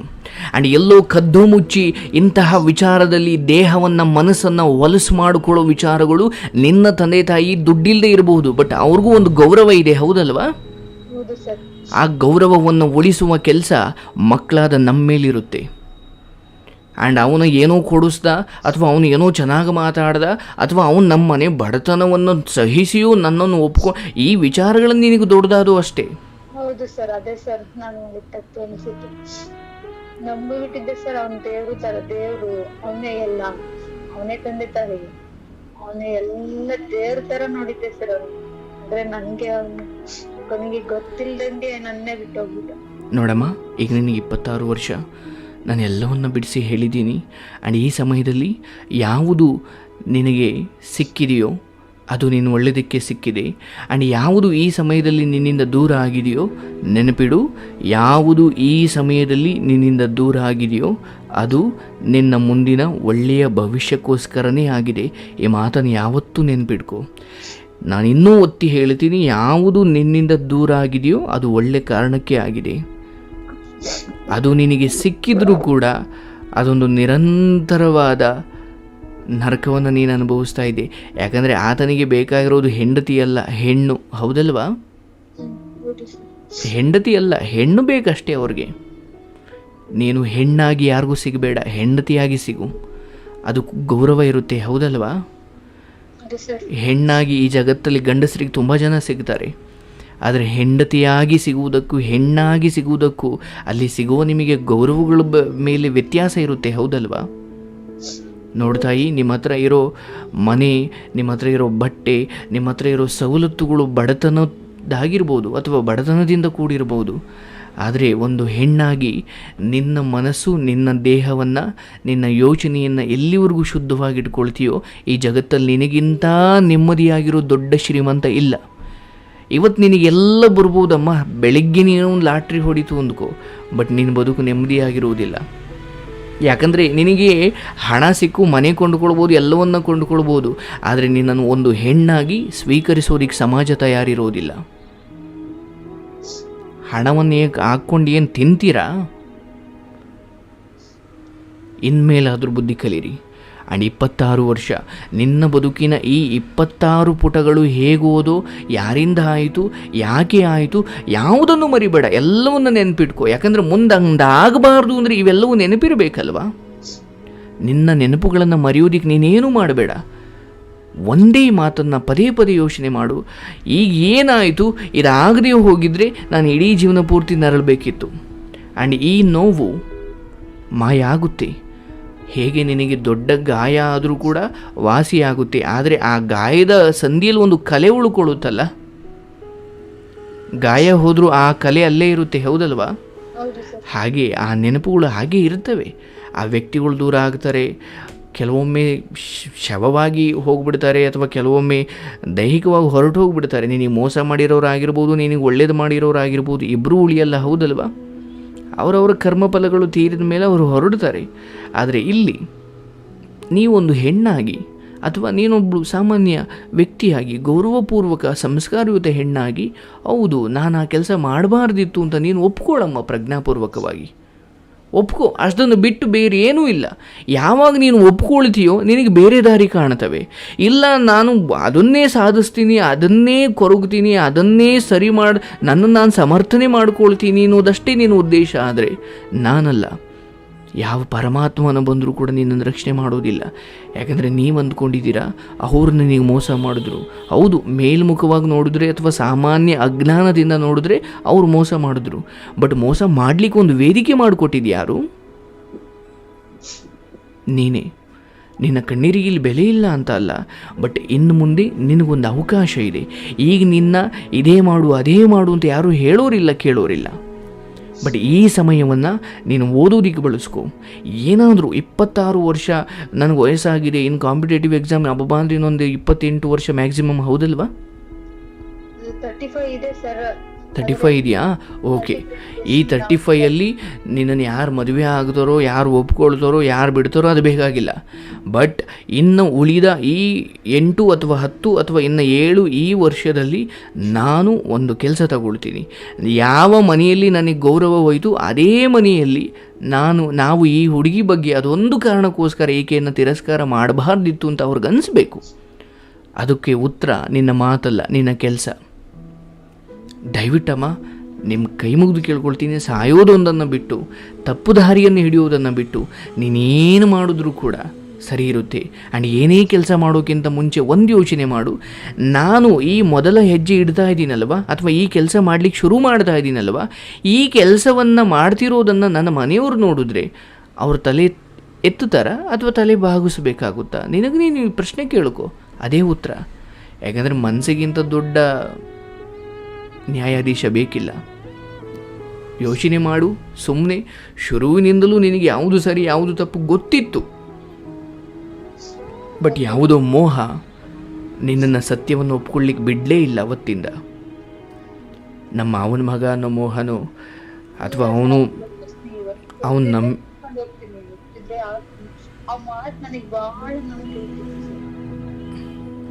ಇಲ್ಲ ತಾಯಿ, ಈಗ ಮುಗಿದು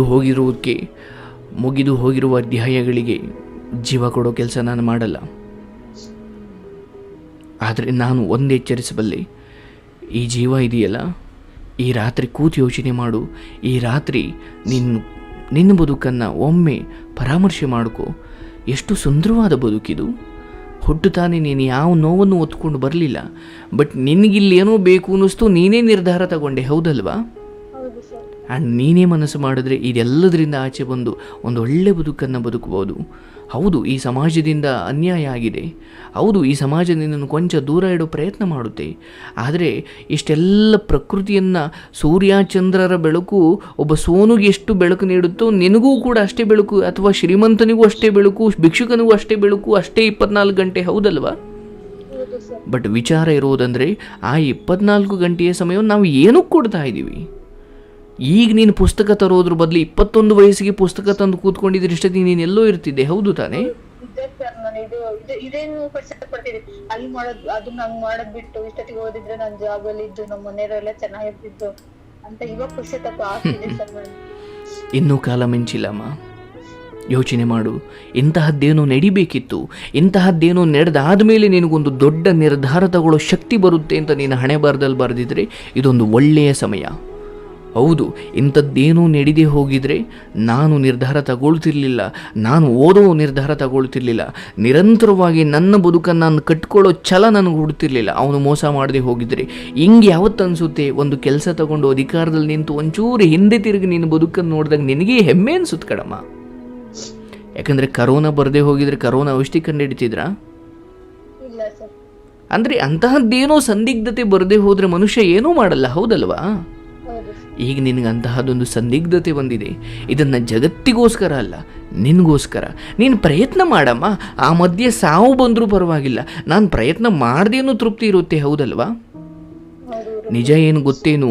ಪುರಾಣಗಳ ಪ್ರಕಾರ ಒಬ್ಬ ವ್ಯಕ್ತಿ ತನ್ನ ಜೀವಿತಾವಧಿಯಲ್ಲಿ ಅವನು ಒಂದು 60 ವರ್ಷ ಮನುಷ್ಯನಿಗೆ ಆಯಸ್ಸು ಅಂದ್ಕೊಳ್ಳೋಣ, 35 ವರ್ಷ ಯಾವುದೋ ಕೆಟ್ಟದ್ರಲ್ಲಿ ಕಳೆದುಬಿಟ್ಟು 36ನೇ ವರ್ಷಕ್ಕೆ ಏನೋ ಒಂದು ಕೆಟ್ಟದ್ದಾದ ಮೇಲೆ ಇಲ್ಲ ನಾನು ಶಾಸ್ತ್ರವನ್ನು ಓದಬೇಕು, ಅಥವಾ ನಾನು ಜ್ಞಾನವನ್ನು ಪಡ್ಕೊಳ್ಬೇಕು, ನಾನು ಸನ್ಯಾಸ ಜೀವನವನ್ನು ಅಥವಾ ಒಂದು ಗುರು ದೀಕ್ಷೆಯನ್ನು ಪಡ್ಕೊಂಡು ನಾನು ಈ ರೀತಿ ಬದುಕನ್ನು ಬದುಕಬೇಕು ಅಂತ 30-50 ವಯಸ್ಸಲ್ಲಿ ಶುರು ಮಾಡಿದ್ರು ಕೂಡ ಒಂದು ವರ್ಷ 2 ವರ್ಷ ಕಷ್ಟಪಟ್ಟು ಅವನು ಏನೋ ಸಾಧಿಸಲಿಲ್ಲ, ನಿಜ. ಆಗ ಸಾವು ಬಂದು ಸತ್ತು ಹೋದರೂ ಕೂಡ ನಮ್ಮಲ್ಲಿ ಪುನರ್ಜನ್ಮ ಅಂತ ಒಂದು ನಂಬಿಕೆ ಇದೆ. ಆ ಜನ್ಮ ಹೇಗಿರುತ್ತೆ ಗೊತ್ತೇನು? ಈಗ ನೀನು ಪುಸ್ತಕ ಓದ್ಲಿಕ್ಕೆ ಶುರು ಮಾಡಿದೆಯಲ್ವಾ, 2 ವರ್ಷ ಓದ್ತೀಯ, ಅಲ್ಲೇನೋ ಪ್ರಾಬ್ಲಮ್ ಬಂದು ನಿನ್ನ ಅಂತ್ಯ ಆಗುತ್ತೆ ಅಂದ್ಕೋ. ನಿನ್ನ ಮರುಜನ್ಮ ನೀನು ಹಿಂದೆ ಎಲ್ಲಿ ನಿಲ್ಲಿಸಿದ್ದೆ ಅಲ್ವಾ? ಕೊಲೆಗಡಕ ಜಾಗದಲ್ಲಿ ನಿಲ್ಲಿಸಿದ್ರೆ ಕೊಲೆಗಡಕ ಜಾಗದಲ್ಲಿ, ಜ್ಞಾನದ ಜಾಗದಲ್ಲಿ ನಿಲ್ಲಿಸಿದ್ರೆ ನಿನ್ನ ಜನ್ಮ ಈ ಜನ್ಮದಲ್ಲಿ ನೀನು 1 ಮೆಟ್ಲು ಹತ್ತಿದ್ರೆ ನಿನ್ನ ಪುನರ್ಜನ್ಮ 2ನೇ ಮೆಟ್ಲಿಂದ ಶುರುವಾಗುತ್ತೆ. ಅಂದರೆ ಅಂತಹದೊಂದು IQ ಪವರ್ ಆ ಮಕ್ಕಳಿಗಿರುತ್ತಂತೆ. ಇವತ್ತಿಗೆ ಎಷ್ಟೋ ಮಕ್ಕಳು ಬಾಲ್ಯದಲ್ಲೇ ತುಂಬ ಬುದ್ಧಿವಂತರ ಥರ ಜ್ಞಾನವನ್ನು ಪ್ರದರ್ಶನ ಮಾಡ್ತಾರೆ, ಹೌದಲ್ವಾ? ಅದರ ಅರ್ಥ ಅವರು ಹಿಂದಿನ ಜನ್ಮದಲ್ಲಿ ಆ ಕ್ಷೇತ್ರಕ್ಕೆ ಸಂಬಂಧಪಟ್ಟಂಗೆ ಒಂದು ಅರ್ಧ ಮೆಟ್ಲು ಹತ್ತುಬಿಟ್ಟಿದ್ರು. ಇರೋದೊಂದು ಜನ್ಮ, ಅಯ್ಯೋ ಎಲ್ಲರೂ ಓದ್ತಾರೆ, ಓದಿ ಅರ್ಧ ಓದ್ತೀವಿ, ಏನೋ ಒಂದು ಸಾವು ಬರುತ್ತೆ ಅಥವಾ ಏನೋ ಆಗೋದೇ ಇಲ್ಲ, ಸುಮ್ಮನೆ ಓದಿದ ವ್ಯರ್ಥ. ಇಲ್ಲ, ಅದೆಲ್ಲೂ ವ್ಯರ್ಥ ಆಗಲ್ಲ. ವ್ಯರ್ಥ ಆಗೋದೇನು? ನೀನು ಸಂಪಾದಿಸಿದ ಹಣ, ಆಸ್ತಿ, ಅಂತಸ್ತು, ಈ ಲೌಕಿಕ ಸುಖಗಳು ಮಾತ್ರ ವ್ಯರ್ಥ. ಆದರೆ ನಿನ್ನ ಜೊತೆ ಇದ್ಯಾವುದೂ ಬರುವುದಿಲ್ಲ. ನಿನ್ನ ಜೊತೆ ಬರುವುದು ನಿನ್ನ ಆತ್ಮ ಸಂಪಾದಿಸಿದ ಜ್ಞಾನ ಮತ್ತು ಪಾಪ ಪುಣ್ಯದ ಫಲಗಳು. ಈಗ ನಿನಗೆ ಸಮಯ ಇದೆ. ನೀನು ಯಾರ್ದೋ ಗರ್ಲ್ ಫ್ರೆಂಡ್ ಆಗಿದ್ದೆ, ಯಾರಿಗೋ ಮಗಳಾಗಿದ್ದೀನಿ, ಎಲ್ಲರೂ ತಲೆ ಬಗ್ಸೋ ಕೆಲಸ ಮಾಡಿಬಿಟ್ಟಿದ್ದೀನಿ. ಈ ಎಲ್ಲದನ್ನು ಬಿಟ್ಟುಬಿಡು. ಪಶ್ಚಾತ್ತಾಪ ಪಟ್ಟಿದೆಯಾ? ದುಃಖ ಪಟ್ಟಿದೆಯಾ? ಶಿಕ್ಷೆ ಅನುಭವಿಸಿದೆಯಾ? ಇನ್ನು ಮುಂದೆ ಕೂಡ ನೀನು ಅದನ್ನೇ ನಿರಂತರವಾಗಿ ಮಾಡಬೇಡ. ನಿನ್ನ ಕೈಲಿರೋದು ಈಗ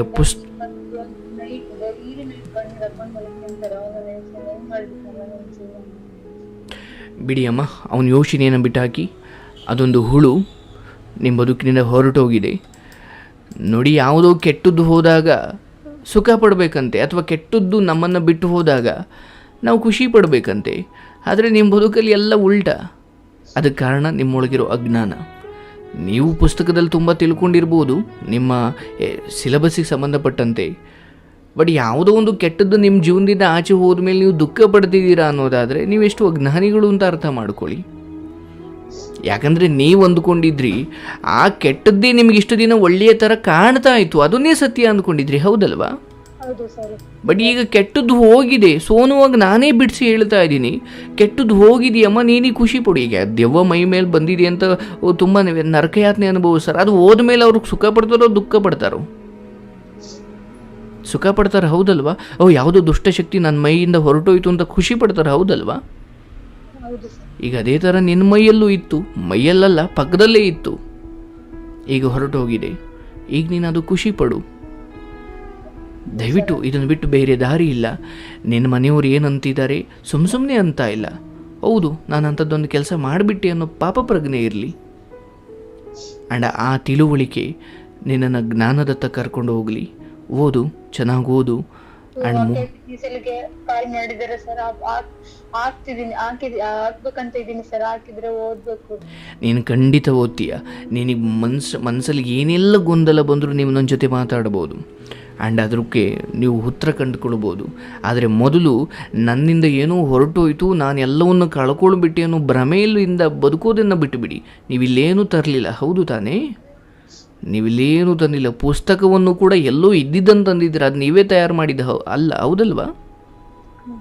ನಿಮ್ಮ ಹತ್ರ ಇರೋ ಇಂದ್ರಿಯಗಳಿಂದ ಹಿಡಿದು ಕಣ್ಣು, ಕಿವಿ, ಮೂಗು, ಕೈಯು, ಕಾಲು, ತಲೆ, ಕಿವಿ, ಇದು ಯಾವುದೂ ನಿಮ್ಮದಲ್ಲ. ಈ ಪ್ರಕೃತಿದತ್ತವಾಗಿ ನಿಮಗೆ ಸಿಕ್ಕಿದೆ ಅಷ್ಟೇ. ಇರೋಷ್ಟು ದಿನ ಅದನ್ನು ಅನುಭವಿಸ್ಬೋದಷ್ಟೇ. ಅದಷ್ಟೇ ನಿಮ್ಮ ಕೈಲಿರೋದು. ಹೋಗ್ಬೇಕಾದ್ರೆ ಇಲ್ಲೇ ಬಿಟ್ಟು ಹೋಗ್ಬೇಕು, ಹೌದಲ್ವಾ? ನಿಮ್ಮಿಂದ ಇಲ್ಲಿ ಏನೂ ಹೋಗಿಲ್ಲ, ಯಾಕಂದರೆ ನೀವೇನೂ ತಂದೂ ಇರಲಿಲ್ಲ. ಇದು ಯಾವುದೋ ನೀತಿ ಪಾಠ ಅಲ್ಲ, ಇದೇ ವಾಸ್ತವ. ನಿಮ್ಮ ತಂದೆ ತಾಯಿ ಅವರು ನಿಮ್ಮೂರು ಒಂದು ಮಾತ್ರಕ್ಕೆ ನೀವು ಉಸಿರಾಡೋವರೆಗೂ ಅವರು ಉಸಿರಾಡ್ಕೊಂಡು ಇಲ್ಲೇ ಇರ್ತಾರಾ? ಬಿಟ್ಬಿಡು ತಾಯಿ. ಓಕೆ, ಯಾರೋ ನಿನ್ನ ಬದುಕಲ್ಲಿ ಬಂದು ಹೋದ್ರು ಅಂದರೆ ಅವ್ರ ಮನೆಯಲ್ಲಿ ಬೇರೆ ಕಡೆ ನೋಡ್ತಿದ್ದಾರೆ ಸರ್, ಒಂದು ಸೆಟ್ ಆಗ್ತಿಲ್ಲ. ನನಗೆ ಓದಕ್ಕೆ ಅವಕಾಶನೂ ಕೊಡ್ತಾರೋ ಇಲ್ಲ ಅಂತ ಅನಿಸ್ಬಿಟ್ಟಿದೆ. ಈಗ ನೀನು ನಿರ್ಧಾರ ಮಾಡಮ್ಮ. ಆ್ಯಂಡ್ ನಿನ್ನ ಬದುಕನ್ನು ಈ ಹಳೆಯದನ್ನೆಲ್ಲ ಹೇಳಿ ಆದಮೇಲೂ ಯಾರಾದರೂ ಒಪ್ಕೊಂಡು ಒಳ್ಳೆ ಜೀವನ ಕೊಡ್ತಾರೆ ಅನ್ನೋದಾದರೆ ಖಂಡಿತ ಮದುವೆ ಆಗು. ಬಟ್ ಯಾವುದನ್ನು ಮುಚ್ಚಿಡಬೇಡ. ಮುಚ್ಚಿಟ್ಟು ನೀನು ಯಾರನ್ನೇ ಒರೆಸಿ ಹೋದರೂ ಕೂಡ ಅಲ್ಲಿ ಮತ್ತೊಂದು ಪ್ರಾಬ್ಲಮ್ ಶುರುವಾಗುತ್ತೆ. ನನಗನ್ಸುತ್ತೆ ಇಂತಹದೊಂದು ನೋವಿನ ಅನುಭವ ಆದಮೇಲೆ ನೀನು ನಿನ್ನ ಬದುಕನ್ನು ಸಾಧನೆಯ ಹಾದಿಯಲ್ಲಿ ತಗೊಂಡು ಹೋಗು. ಓದು, ಮನೆಯವ್ರ ವಿಶ್ವಾಸ ತಗೋ. ಆಗಿರೋದಾಗಿದೆ. ಯಾಕಂದರೆ ಯಾರೋ ಒಬ್ಬರು ಕೆನ್ನೆಗೆ ಹೊಡೆದಾದ ಮೇಲೆ ಇನ್ನೊಂದು ಕೆನ್ನೆ ತೋರಿಸೋರು ಭಾಳ ಕಡಿಮೆ ಜನ, ಹೌದಲ್ವಾ? ಬಟ್ ಇಲ್ಲಿ ಎಲ್ಲರೂ ಹಂಗೆ ಅಂದ್ಕೊಂಡ್ರೆ ನಾವು ದಡ್ಡರು. ಅದೇ ಥರ ನಮ್ಮಿಂದ ಏನೋ ತಲೆ ತಗ್ಸೋ ಕೆಲಸ ಆದಮೇಲೆ ಅದನ್ನು ಕ್ಷಮಿಸಿಯೂ ಕೂಡ ನಮ್ಮನ್ನು ಒಪ್ಕೊಳ್ತಾರೆ ಅಂತ ಅಂದ್ಕೊಂಡ್ರೆ ಅದು ದಡ್ಡತನ. ಕೆಲವೊಬ್ರು ಹಂಗಿರ್ತಾರೆ, ಕೆಲವೊಬ್ರು ಕ್ಷಮಿಸಲ್ಲ, ಹೌದಲ್ವಾ?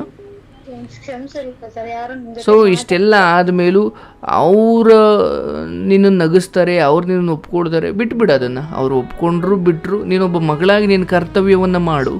ತಪ್ಪಾಗಿದೆ ನಿಜ, ಯಾಕಂದರೆ ಯಂತ್ರ ಹೋಗಿದ್ವಿ ಸರ್. ಅದೇ ಊರಿಗೆ ಕೊಟ್ಟಿದ್ವಿ ನಮ್ಮ ಅಕ್ಕನ. ನಾನು ಹೋದ್ರೆ ನಮ್ಮ ಅಕ್ಕರ ಮನೆಗೆ ಹೋಗ್ತಿದ್ದೆ. ನಮ್ಮ ಮಾಮ ನನ್ ಮೇಲೆ ತುಂಬಾ ನಂಬಿಕೆ ಇಟ್ಟಿದ್ದೆ ಸರ್. ಆದ್ರೆ ಒಂದಿನ ಅವ್ನ್ ಮದ್ವೆ ಆದ್ರೆ ಎಲ್ಲ ಒಂದಾಗ್ತಾರೆ, ಚೆನ್ನಾಗಿರ್ತಾರೆ, ಕ್ಷಮಿಸ್ತಾರೆ ಅಂತ ಅಂದೆ. ಆದ್ರೆ ಅದು ಉಲ್ಟಾ ಆಗ್ಬಿಡ್ತು ಸರ್. ಇವಾಗ ನನ್ ಮಾತಾಡ್ಸಲ್ಲ ಸರ್, ಅವ್ರು ಯಾರು ಮಾತಾಡ್ಸಲ್ಲ. ಅಮ್ಮ, ನಿನಗೆ ಅದು ಯಾವುದು ಬೇಡ ಅಮ್ಮ. ನೀನಿರೋ ಪರಿಸ್ಥಿತಿಯಲ್ಲಿ ಅದ್ರ ಬಗ್ಗೆ ಯೋಚನೆ ಮಾಡೋದು ದಯವಿಟ್ಟು ಬೇಡ. ಓಕೆ, ನಿನ್ನ ಗಮನ ಒಂದು, ನಿನ್ನನ್ನು ನೀನು ನಿನ್ನ ಭವಿಷ್ಯಕ್ಕೋಸ್ಕರ ಅರ್ಪಿಸಿಕೊಂಡು ಶ್ರಮಪಡು. ಇಲ್ಲ ನಿನ್ನನ್ನು ನೀನು ಇಲ್ಲ ಇವರೆಲ್ಲರ ತಿರಸ್ಕಾರಗಳಿಂದ ನೀನು ಕಲಿಯೋ ಪಾಠ ಇಷ್ಟೇ. ಅಟ್ಲೀಸ್ಟ್ ನಿನ್ನನ್ನು ಒಳ್ಳೆ ಸಮಾಜಕ್ಕೋಸ್ಕರನಾದರೂ ನಿನ್ನನ್ನು ನೀನು ಅರ್ಪಣೆ ಮಾಡ್ಕೊ. ಇಲ್ಲ ನೀನು ಬದುಕನ್ನು ಉದ್ಧಾರ ಮಾಡ್ಕೊ. ಅವ್ರಿವ್ರು ಮೆಚ್ಚುಗೆ ತಗೊಂಡು ನಿನಗೇನೂ ಆಗಬೇಕಾಗಿಲ್ಲ. ಒಂದು ನಿನ್ನ ತಪ್ಪನ್ನೇ ದೊಡ್ಡದು ಮಾಡಿ ನಿನ್ನನ್ನು ದೂರ ಮಾಡಲಿಕ್ಕೆ ತಯಾರಿದ್ದಾರೆ ಅಥವಾ ನಿನ್ನ ನಿರ್ಲಕ್ಷ್ಯ ಮಾಡ್ತಿದ್ದಾರೆ ಅನ್ನೋದಾದರೆ ನೀನು ಅವರನ್ನು ದೂಷಿಸಬೇಡ. ಯಾಕಂದರೆ ಅವ್ರಿಗೆ ಅಂಥದ್ದೊಂದು ಕಾರಣ ಬೇಕಿತ್ತು ಅಥವಾ ಅಷ್ಟಕ್ಕೆ ಮಾತ್ರ ಅವ್ರು ಸೀಮಿತನೋ ನಾನು ಅವರನ್ನು ಅಳಿಯೋಕೆ ಹೋಗೋದಿಲ್ಲ. ಬಟ್ ಅವ್ರು ನಿನ್ನನ್ನು ಒಪ್ಪಿಕೊಂಡ ಮೇಲೆ ನಾನು ಖುಷಿಯಾಗಿರ್ತೀನಿ ಅನ್ನೋದಾದರೆ ಅದು ಈ ಜೀವನದಲ್ಲಿ ಪರಿಪೂರ್ಣವಾಗ್ಲಿಕ್ಕೆ ಸಾಧ್ಯನೇ ಇಲ್ಲ. ಆ್ಯಂಡ್ ಅವರು ಒಪ್ಕೊಳ್ತಾರೆ, ಬಟ್ ಅದರಲ್ಲಿ ಪೂರ್ಣತೆ ಇರೋದಿಲ್ಲ. ಸಹಜವಾಗಿ ನಾನು ಅದನ್ನು ಮಾತಲ್ಲಿ ಪದಗಳಲ್ಲಿ ಹೇಳಿದ್ದೀನಲ್ವ, ಅದರಲ್ಲಿ ಪೂರ್ಣತೆ ಇರೋದಿಲ್ಲ. ಹಾಗಾಗಿ ನೀನು ಅದನ್ನೇ ಅವ್ರು ನಕ್ಕದಾಗ ಅಥವಾ ಅವ್ರು ಪೂರ್ಣವಾಗಿ ಒಪ್ಕೊಂಡಾಗ ಮಾತ್ರ ನಾನು ಸಂತೋಷವಾಗಿರ್ತೀನಿ ಅನ್ನೋ ಭ್ರಮೇಲಿದ್ದರೆ ಅದು ಇಂದಿಗೂ ಸಾಧ್ಯ ಇಲ್ಲ. ಯಾಕಂದರೆ ಮನುಷ್ಯರ ಮನಸ್ಸಿದೆಯಲ್ಲ, ಇಷ್ಟೆಲ್ಲ ಜ್ಞಾನ ಇರೋ ನೀನು ಅಜ್ಞಾನಿ ಥರ ಯೋಚನೆ ಮಾಡೋದನ್ನು ಬಿಡು. ಅವನು ಯಾರೋ ಹೋದ, ನಾನು ಪದೇ ಪದೇ ಹೇಳ್ತಾ ಇದ್ದೀನಿ, ಕೆಟ್ಟದ್ದು ನಮ್ಮ ಮೈಮೇಲಿಂದ ಬಿಟ್ಟು ಹೋದಾಗ, ನಮ್ಮ ಜೀವನವನ್ನು ಬಿಟ್ಟು ಹೋದಾಗ ಮನುಷ್ಯ ಖುಷಿ ಪಡಬೇಕು. ಅಟ್ಲೀಸ್ಟ್ ಇನ್ಮೇಲಾದರೂ ನಾನು ನೆಮ್ಮದಿಯಾಗಿ ಬದುಕ್ಬೋದಲ್ವ ಅಂತ. ಸೊ ಅದೇ ಥರ ಈಗ ನಿಮ್ಮನ್ನು ಕೆಟ್ಟದ್ದು ಬಿಟ್ಟು ಹೋಗಿದೆ. ಯಾಕೆಂದರೆ ಅಧ್ಯಾತ್ಮ ಅಂದರೆ ಇದೇ ರೀತಿ ಯೋಚನೆ ಮಾಡೋದು. ಇನ್ನೊಬ್ರು ಯಾರೋ ನಿನಗೆ ಗೌರವ ಕೊಡದೇ ಇರ್ಬೋದು, ಆದರೆ ನಾನು ಇಲ್ಲಿ ಕೂತು ನಿನ್ನ ಕಷ್ಟವನ್ನು ಅರ್ಥ ಮಾಡಿಕೊಂಡು ನಿನ್ನ ತಪ್ಪನ್ನು ನಿನಗೆ ಬಿಡಿಸಿ ಹೇಳದೆ ಹೋದರೆ ನಾನು ನಿನಗೆ ಮೋಸ ಮಾಡ್ದಂಗಮ್ಮ. ಅರ್ಥ ಆಯ್ತಲ್ವಾ?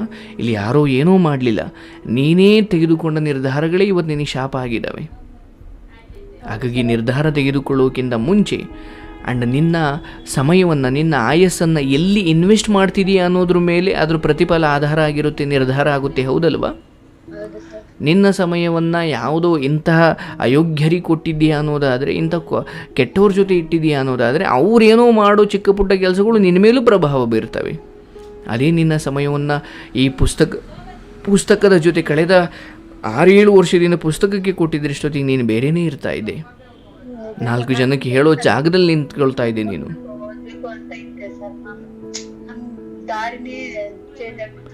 ಬಿಡಿ, ಹಳೆಯದನ್ನು ನಾನಿಲ್ಲಿ ಮತ್ತೆ ಜೀವ ಕೊಡೋಕೆ ಇಷ್ಟಪಡಲ್ಲ. ಪುಸ್ತಕ ಮತ್ತು ನಿನ್ನ ಮೇಲೆ ನಿನಗೊಂದು ಆತ್ಮವಿಶ್ವಾಸ ಇರಲಿ.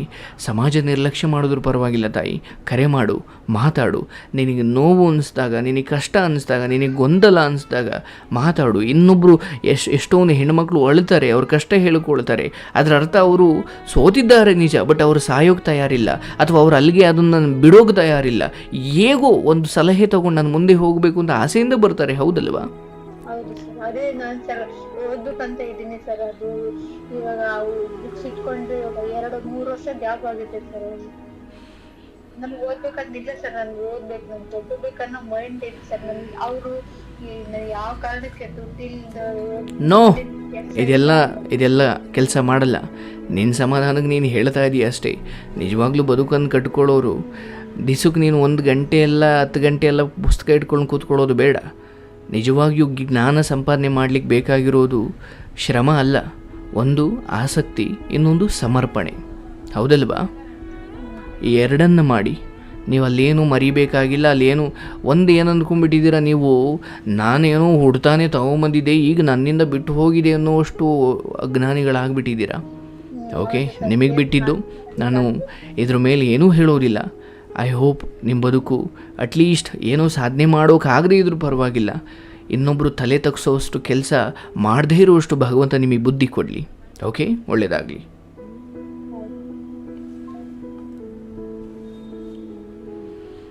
ಬಹುಶಃ ಅವರು ಮಾಡಿರೋ ತಪ್ಪನ್ನು ಒಪ್ಕೊಳ್ಳದೆ ಇರೋಷ್ಟು ಬಂಡತನ ಇದೆಯಲ್ಲ, ಅದು ಯಾರಿಗೂ ಒಳ್ಳೆಯದಲ್ಲ. ಆ್ಯಂಡ್ ಇವತ್ತು ನಾನು ಇಲ್ಲಿ ಕೂತು ಹೇಳಬೇಕಾದ್ರೆ ಕೆಲವೊಬ್ರಿಗೆ ಅನ್ನಿಸ್ಬೋದು, ಮೊದಲೇ ನೋವಲ್ಲಿದ್ದಾರೆ, ಅವ್ರ ತಪ್ಪನ್ನು ಯಾಕೆ ಅವ್ರಿಗೆ ಹೇಳ್ತಿದ್ದಾರೆ ಅಂತ.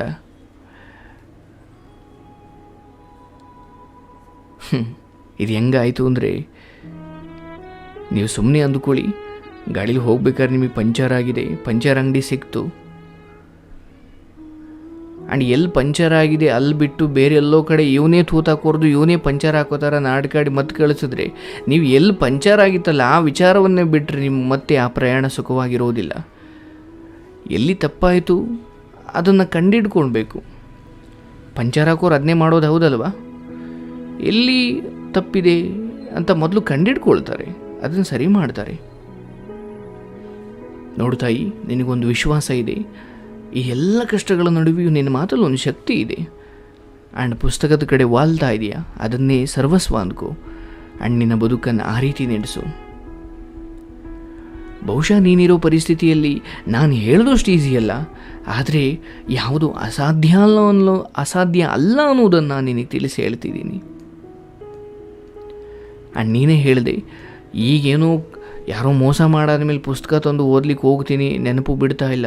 ನೋಡು ತಾಯಿ ಶಾರದೆ ಇದ್ದಾಳಲ್ಲ, ಆಕೆ ಬರೋದು ಬಡತನ ಶ್ರೀಮಂತನ ನೋಡಿ ಅಲ್ಲ, ಆಸಕ್ತಿ ಮತ್ತು ಏಕಾಗ್ರತೆ ಮತ್ತು ಅರ್ಪಣಾ ಭಾವನೆ ಇರಬೇಕು. ಓಕೆ, ಹಳೆಯ ನೆನಪುಗಳು ಅದು ನಿಮಗೆ ಪಾಠ ಆಗಲಿ, ಕೊರಗೋದು ಬೇಡ. ಆ್ಯಂಡ್ ನೀನು ಸಾಧನೆ ಮಾಡಬೇಕು, ಮಾಡ್ತೀಯ, ನಿನ್ನ ಕೈಲಿ ಅದು ಸಾಧ್ಯ. ಇದು ನಿನ್ನನ್ನು ಹೊಗಳೋಕ್ಕಲ್ಲ, ನಿನ್ನ ಮಾತಲ್ಲ ಶಕ್ತಿ ಇದೆ. ಒಳ್ಳೆಯದಾಗಲಿ.